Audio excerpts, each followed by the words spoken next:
Hello and welcome to Achievers 5, dear learners of class 12 psychology. We are continuing with chapter number 2 of your class, which is self and personality.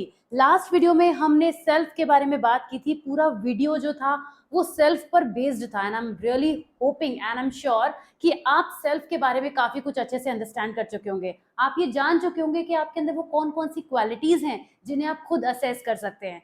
Self को understand करने के बाद आज हम बढ़ेंगे personality की तरफ. जैसा कि मैंने आपको लास्ट वीडियो में भी बताया था, ये जो आपका चैप्टर है सबसे ज्यादा क्वेश्चन प्रोड्यूस करने वाला, मोस्ट मार्क्स प्रोड्यूस करने वाला और कंटेंट भी बहुत इंपॉर्टेंट है इसका. सेल्फ और पर्सनालिटी दो पार्ट में डिवाइडेड है. हमने ये जाना था कि जो सेल्फ वाला पार्ट है वो 20% ही है पूरे सिलेबस का, आपके चैप्टर के सिलेबस का, और जो पर्सनालिटी है वो मोस्ट ऑफ द पार्ट है, यानी 80% है. तो इस 80% को हम अपकमिंग वीडियोस में कवर करेंगे. लेकिन आज हम शुरुआत करेंगे पर्सनालिटी के बारे में. क्या क्या पढ़ेंगे उसको जानने से पहले क्यों ना ये देखा जाए कि कितने खूबसूरत कोट से हम आज के वीडियो की शुरुआत करने वाले हैं. Personality has power to uplift, power to depress, power to curse and power to bless. What a beautiful quote given by Paul P Harris, जो पर्सनालिटी को इतने अच्छे शब्दों में डिफाइन कर रहे हैं. Let us understand more about personality and we will study these topics today, which is what is personality, personality की characteristics क्या होती हैं and majorly type theories of personality. हम personality के कुछ approaches पे भी बात करेंगे और उसी में पहली category आएगी type theories. So all the type theories will be discussed in today's class. So let's officially begin the class in which सबसे पहले हम पढ़ेंगे कि personality क्या है. पर्सनैलिटी जो वर्ड है उसमें एक हिडन वर्ड है जो कि है पर्सोना, जो कि एक लैटिन का वर्ड है. एक्चुअली जब ये पर्सनैलिटी वर्ड निकला है, ये कहाँ से निकला है? रोमन थिएटर्स में बहुत सारे आर्टिस्ट जो होते थे वो मास्क लगाकर एक्ट करते थे. जिस तरीके के इमोशन को वो डिस्प्ले करना चाहते थे उस तरीके के मास्क को वो फेस पर लगाते थे और अपने एक्शन को, रिएक्शन को परफॉर्म करते थे. इस तरीके से पर्सोना वर्ड से पर्सनैलिटी वर्ड का बर्थ हुआ, जिसका मतलब होता है दैट डिफाइंस समबडीज कैरेक्टरिस्टिक्स. वो फिजिकल हो सकती हैं, वो साइकोलॉजिकल हो सकती है, वो इनर कैरेक्टरिस्टिक्स हो सकती है, वो आउटर कैरेक्टरिस्टिक्स हो सकती हैं. लेकिन पर्सनैलिटी किसी न किसी पर्सन के जो टोटल डिफरेंट इमोशंस हैं, पूरी सारी चीजें उसके अंदर एग्जिस्ट करती हैं. बिहेवियर्स, उसके कॉग्निटिव एक्शंस, उसकी मेंटल कैरेक्टरिस्टिक्स, उसकी बिहेवियरल कैरेक्टरिस्टिक्स, सबको इंक्लूड करता है पर्सनैलिटी. अगर हम किसी पर्सन से ये पूछे कि पर्सनैलिटी क्या है, तो जनरली लोग जो होते हैं वो फिजिकल फीचर को ही पर्सनैलिटी बता देते हैं कि उसकी हाइट बहुत बढ़िया है, उसकी पर्सनैलिटी बहुत अच्छी है, या फिर वो देखने में बहुत कॉम्प्लेक्स फेयर कॉम्प्लेक्शन का है तो वो पर्सनैलिटी बहुत अच्छी है. ये होता है एक कॉमन फिनोमिना, कॉमन स्टेटमेंट जब हम किसी ऐसे पर्सन से पूछते हैं जो नॉन साइकोलॉजी बैकग्राउंड का है. लेकिन जब आप साइकोलॉजी में पर्सनैलिटी को पढ़ते हैं तो आप बहुत डीपर में जाते चले जाते हैं. आपको ये समझ में आता है कि जो इतनी ऊपरी बातें मैं सोच रहा था ये तो पर्सनैलिटी है ही नहीं. Personality so much more than we know about it. So let's find out कि what personality is. Personality is the characteristic pattern of thoughts, feelings and behaviours that make a person unique. हर person के सोच, उसके विचार, उसकी thinking, उसके emotions, उसके opinions, उसके वैल्यूज, उसके बिहेवियर्स, सबका कॉम्बिनेशन अलग अलग होता है. हर पर्सन का बिहेवियर एक दूसरे से बहुत ज्यादा वेरी करता है. तो इस तरीके से उसकी पर्सनैलिटी इन सब चीजों का एक कॉम्बिनेशन होती है. It is believed that personality arises from with in the individual and remains Fairlie consistent through out life. अगर किसी पर्सन की पर्सनैलिटी की बात करें तो वो बहुत ज्यादा नहीं बदलती है, उसमें मॉडिफिकेशंस होते हैं, पर्सन की पर्सनैलिटी बदलती है, चेंजेस तो आते हैं, लेकिन वो कुछ सर्टेन ग्राउंड्स पर हमेशा कंसिस्टेंट ही रहती है. बहुत सारे वैरायटी ऑफ इन्फ्लुएंसेस पर पर्सनालिटी का फोकस रहता है, रेंजिंग फ्रॉम जेनेटिक एक्सप्लेनेशन. आप सोचिए जेनेटिक एक्सप्लेनेशन के बेसिस पर भी पर्सनालिटी बदलती है. वहां पे बायोलॉजिकल फीचर्स, फिजियोलॉजिकल फीचर्स की बात होती है. और बात कहाँ तक जाती है, एनवायरनमेंट के रोल तक भी जाती है कि किस तरह से एक इंडिविजुअल की पर्सनालिटी को शेप करने में एनवायरनमेंट अपना रोल प्ले करता है. तो इस तरीके से पर्सनालिटी मॉडिफाई होती है. पर्सनालिटी की कैरेक्टरिस्टिक की बात करें तो ये कुछ फीचर्स हैं जो पर्सनालिटी के खास तौर से इंपॉर्टेंट फीचर्स नजर आते हैं. ये कैरेक्टरिस्टिक्स ऑफ पर्सनालिटी एक शॉर्ट क्वेश्चन की तरह आ जाता है, या अगर नहीं भी आता है और लॉन्ग में पूछा जाता है कि पर्सनालिटी क्या है, तो थोड़ा कुछ पर्सनालिटी के बारे में बताने के बाद अगर आप कुछ हाईलाइट्स में भी उसकी कैरेक्टरिस्टिक्स को एग्जाम में लिख आएंगे तो ये टीचर के सामने बहुत अच्छा इंप्रेशन देगा that you are writing something extra but within the limit, word limit. Okay, तो कंसिस्टेंसी सबसे पहली कैरेक्टरिस्टिक हो जाती है पर्सनालिटी कि it is generally recognizable order and regularity to behavior. People act in the same ways or similar ways in a variety of situation. जिस person का जिस तरीके का बिहेवियर होता है ना, वो सिमिलर सिचुएशन में, वैरायटी ऑफ सिचुएशन में लगभग लगभग सिमिलर ही वो बिहेव करता है। जैसे कोई पर्सन अगर इमोशनली अनस्टेबल है, ये उसकी पर्सनैलिटी का एक टाइप है, कॉम्पोनेंट है, तो जब वो डिफरेंट सिचुएशंस के क्रॉस आएगा तो वो हर बार इमोशनली अनस्टेबल बिहेव करेगा। ये चीजें वेरी तो करेंगी, बट एक कंसिस्टेंसी रहेगी इमोशनल अनस्टेबिलिटी की। तो this is how consistency work. Psychological and physiological personality, of course केवल हमारे फिजिकल फीचर नहीं होते, या हम कितने इंटेलिजेंट हैं, किस चीज का हमें एप्टीट्यूड है, ये पर्सनैलिटी नहीं होता है। This is the sum of both the things, psychological and physical. Means बाहर से नजर आने वाले हमारे फिजिकल फीचर्स और हमारी इंटरनल कैरेक्टरिस्टिक्स, क्वालिटीज, सब कुछ पर्सनैलिटी का पार्ट होती हैं। दोनों ही चीजें होती हैं यहाँ पे। बिहेवियर एंड एक्शंस, पर्सनैलिटी में बिहेवियर और एक्शन भी इंक्लूडेड होते हैं। द वे वी बिहेव, हमारा बिहेवियर किसी को बहुत अच्छा लग सकता है, हमारे कुछ एक्शंस हो सकते हैं जो किसी को बहुत पसंद ना आए, तो ये सब हमारी पर्सनैलिटी को डिफाइन करते हैं। That is how we are judged. Okay, multiple expression होते हैं पर्सनैलिटी में, सिर्फ एक बिहेवियर या एक एक्शन को ही हम लिमिट नहीं करेंगे। A lot of things are there, कि हम अपने थॉट्स में किस तरह से नजर आते हैं, हम अपनी फीलिंग्स को कैसे एक्सप्रेस करते हैं, अपने क्लोज रिलेशनशिप में कैसे हैं, और सोशल इंटरेक्शन में कैसे हैं। ये सब कुछ हमारी पर्सनैलिटी को रिफ्लेक्ट करता है। आते हैं अप्रोचेस टू पर्सनैलिटी की तरफ, जो कि एक मेजर टॉपिक है आज का। पर्सनैलिटी में हमने समझा कि पर्सनैलिटी क्या है, और हमने ये भी समझा कि इसकी कैरेक्टरिस्टिक्स क्या है। पर्सनैलिटी के अप्रोचेस की बात करें तो पर्सनैलिटी को अलग अलग टाइम फेज पर, बात को ध्यान से सुनिएगा, कि अलग अलग टाइम फेज पर पर्सनैलिटी को अलग अलग साइकोलॉजिस्ट ने अपने तरीके से व्यू किया। जिन लोगों ने पर्सनैलिटी को ये कहा कि ये डिफरेंट पर्सनैलिटी टाइप की होती है, उन सब की थ्योरीज को एक जगह रखकर टाइप अप्रोच के अंदर फिक्स किया गया है, और उसे हम शॉर्ट में टाइपोलॉजी भी कहते हैं। ओके, ये टाइपोलॉजी भी पूछा जाता है कि what is typology of personality, मतलब type theories of personality is called typology. तो टाइपोलॉजी में वो पर्सनैलिटी थ्योरीज आती हैं जो टाइप पर बेस्ड हैं। मतलब अगर किसी ने कहा कि पर्सनैलिटी 2 टाइप की होती है, किसी ने कुछ और व्यू दिया और कहा कि पर्सनैलिटी 4 टाइप की होती है, लेट्स से 3 टाइप की होती है, पर्सनैलिटी इतने इतने टाइप पे टाइप भी होती है, तो जिसने जैसा जैसा थॉट कहा, उन सबको collectively type theories of personality के अंदर रख दिया गया है। Okay, I getting my point कि टाइप थ्योरीज ऑफ पर्सनैलिटी क्या है? ये कोई और अलग से टाइप थ्योरी नहीं है, वो सभी थ्योरीज जिनमें पर्सनैलिटी को टाइप में डिवाइड किया गया है, टाइपोलॉजी के अंदर आती हैं। और कई सारे पॉइंट्स आएंगे, आज हम टोटल 6 थ्योरीज की बात करेंगे, लेकिन बहुत आराम से आप समझेंगे। सबसे पहला जो थॉट है वो हिप्पोक्रेट्स, जो कि एक फिजिशियन थे, उनका है। इनसे शुरुआत करेंगे, ये पहला है हमारे पास पॉइंट। उन्होंने पर्सनैलिटी की एक टाइपोलॉजी प्रपोज की जो कि बेस्ड थी फ्लूइड और ह्यूमर, जो हमारी बॉडी में प्रेजेंट होते हैं। हमारी बॉडी में प्रेजेंट होने वाले ये 4 फ्लूइड होते हैं, जिनके बेसिस पर उन्होंने कहा कि किसी पर्सन की पर्सनैलिटी डिफाइन की जा सकती है। बिकॉज हमारी बॉडी में 4 टाइप के फ्लूइड होते हैं। Let me repeat my words, हमारी बॉडी में 4 टाइप के फ्लूइड होते हैं, इसलिए ये वाली जो थ्योरी है इनकी, ये टाइप थ्योरी में आती है। इवन दो ये बहुत एंशिएंट टाइम की थ्योरी है, लेकिन ये टाइप थ्योरी के अंदर रखी गई है। ओके, इन्होंने ये कहा कि हर पर्सन के अंदर ये 4 फ्लूइड होते हैं। ऐसा नहीं होगा कि किसी के अंदर पर्सनैलिटी का ये जो कंपोनेंट क्रिएट होगा तो फ्लूइड ही ना हो, ऐसा नहीं हो सकता। जैसे हम ये कहें कि कोई पर्सन बहुत ज्यादा सैडनेस उसके अंदर रहती है, ये जो वर्ड आप देख रहे हैं सैंग्विन, फ्लेगमेटिक, मेलनकॉली और क्लोरिक, ये वर्ड आपको इजीली समझ में आए तो उसका सिनोनिम मैंने नीचे लिखा हुआ है। That sanguine means a person who is optimistic, मतलब पॉजिटिव पर्सन। कोई पर्सन बहुत स्लो होता है, लेथार्जिक होता है, वो फ्लेगमेटिक पर्सनैलिटी में आता है। सैडनेस में रहने वाला और बहुत बाउंसी नेचर का, जंपी, फ्लक्चुएटिंग नेचर का पर्सन क्लोरिक में आता है।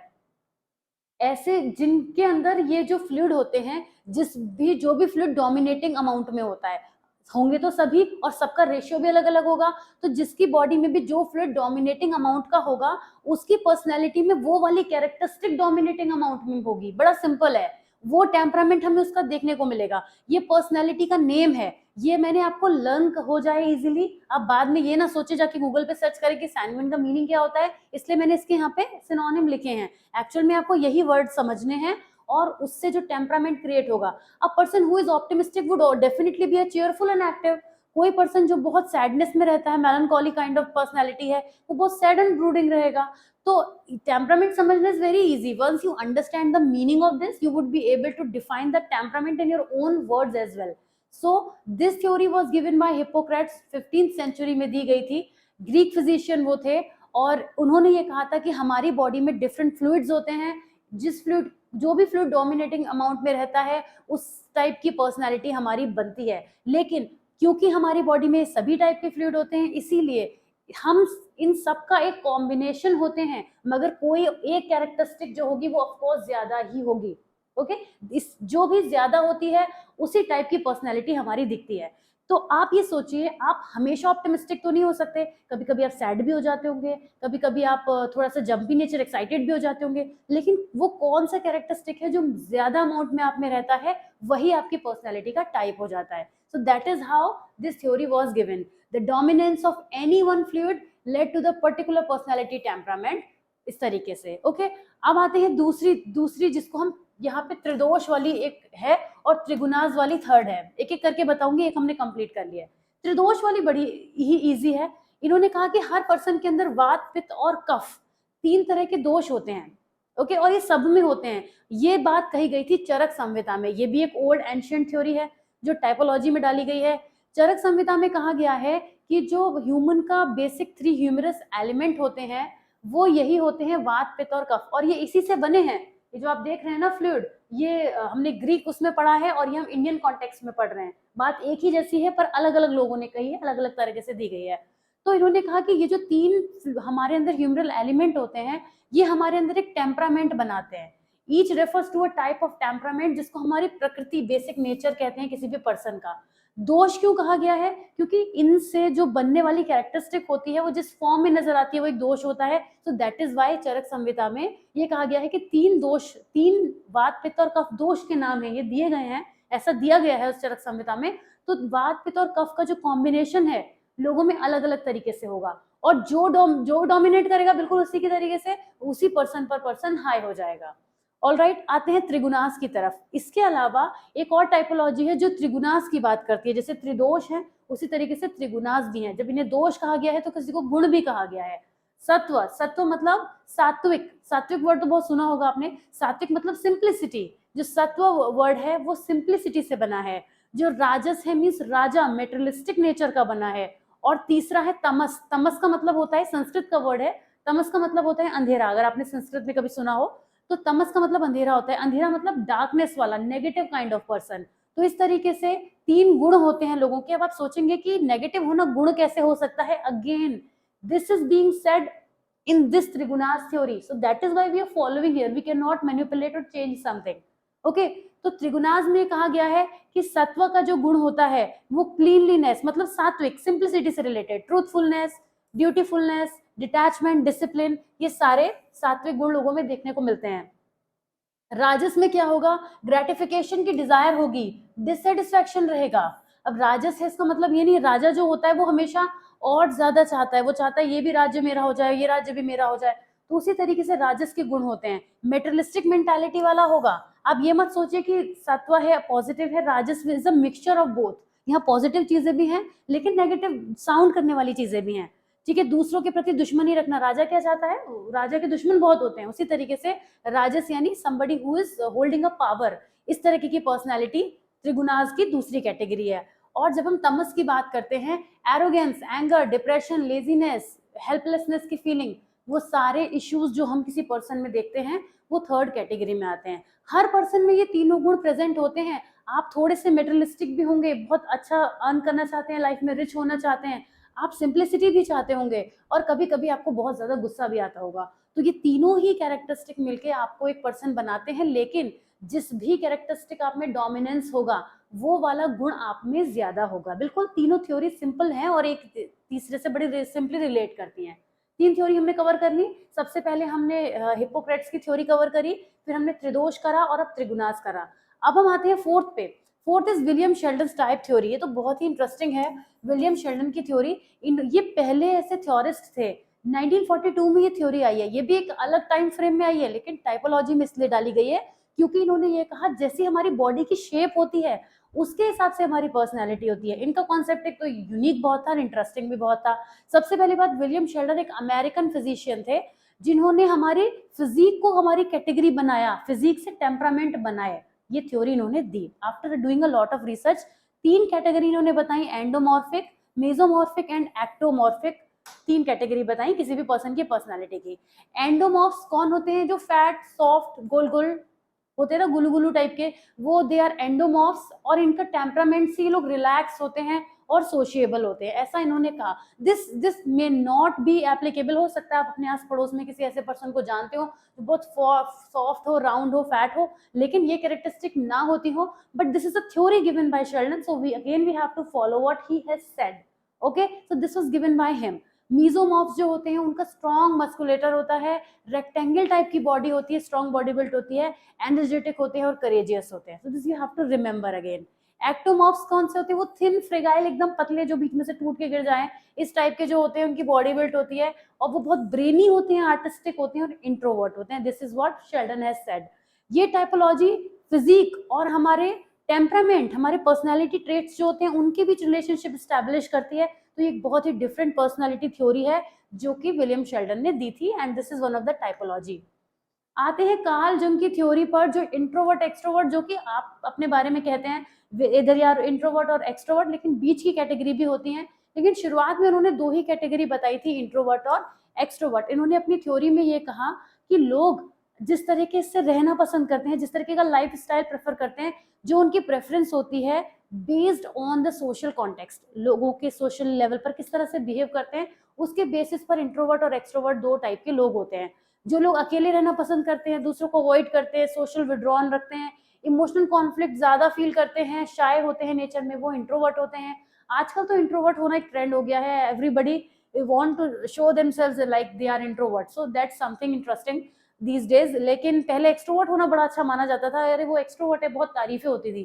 खैर अब दोनों ही बहुत अच्छे हैं, मैं तो ये कहूंगी, या दोनों की अपनी अपनी कैरेक्टरिस्टिक्स होती हैं और दोनों के ही प्लस हैं और दोनों के ही माइनस हैं। So extroverts on the other hand are sociable, outgoing, drawn to occupation, लोगों के साथ ज्यादा घुलना मिलना पसंद करते हैं, सोशल एक्टिविटी में ज्यादा इन्वॉल्व रहते हैं, ज्यादा चेयरफुल होते हैं, टॉकेटिव बहुत ज्यादा होते हैं। So these are extrovert. आप क्या हैं? इंट्रोवर्ट हैं, एक्सट्रोवर्ट? जरूर कमेंट्स में बताइएगा, so I would be excited to know. Friedman and Rosenman, ये सिक्स थ्योरी है, ये हमने जो पढ़ी थी अभी, इंट्रोवर्ट ये फिफ्थ थी। ओके, और इससे पहले जो हमने पढ़ी थी एंडोमॉर्फ्स, मीजोमॉर्फ्स, एक्सोमॉर्फ्स वाली, ये फोर्थ थी, तो मैंने मार्क भी कर दिया था। ठीक, अब आते हैं सिक्स थ्योरी की तरफ, जो कि लास्ट है, फ्राइडमैन एंड रोजनमैन। ये भी बहुत इंटरेस्टिंग है, आपको ये पढ़ के भी बहुत मजा आने वाला है। फ्राइडमैन एंड रोजनमैन ने क्या करा? टाइप ए और टाइप बी पर्सनैलिटी क्लासिफाई करी। टाइप ए पर्सनैलिटी वो होते हैं जो बहुत हाई मोटिवेशन में होते हैं, जंपी नेचर के होते हैं और मोटिवेशन में बहुत ज़्यादा हाई होते हैं, इनके अंदर पेशेंस बिल्कुल नहीं होता। टाइप ए पर्सनैलिटी वाले जो लोग होते हैं वो किसी भी काम को जल्दी जल्दी करना चाहते हैं, इन्हें लगता है कि हमेशा टाइम कम है, काम ज़्यादा है, और बहुत ज़्यादा ये एक्टिव रहते हैं, फिजिकली बहुत एक्टिव रहते हैं, एक संग माइंड में 50 थॉट्स चलते हैं। These all are the characters of type A personality. अब क्योंकि ये बहुत ज़्यादा वर्क से बर्डन रहते हैं और रिलैक्स नहीं हो पाते, इस वजह से इनको फिजिकल डिसीजेज जल्दी पकड़ लेती हैं, जिसमें कि CHD, अगर हम हार्ट डिसीज की बात करें तो टाइप ए पर्सनैलिटी को जल्दी पकड़ लेती हैं। और टाइप ए पर्सनैलिटी को कई बार हमने high BP, high cholesterol level, इन सब चीज़ों से भी सफ़र करते हुए देखा जाता है।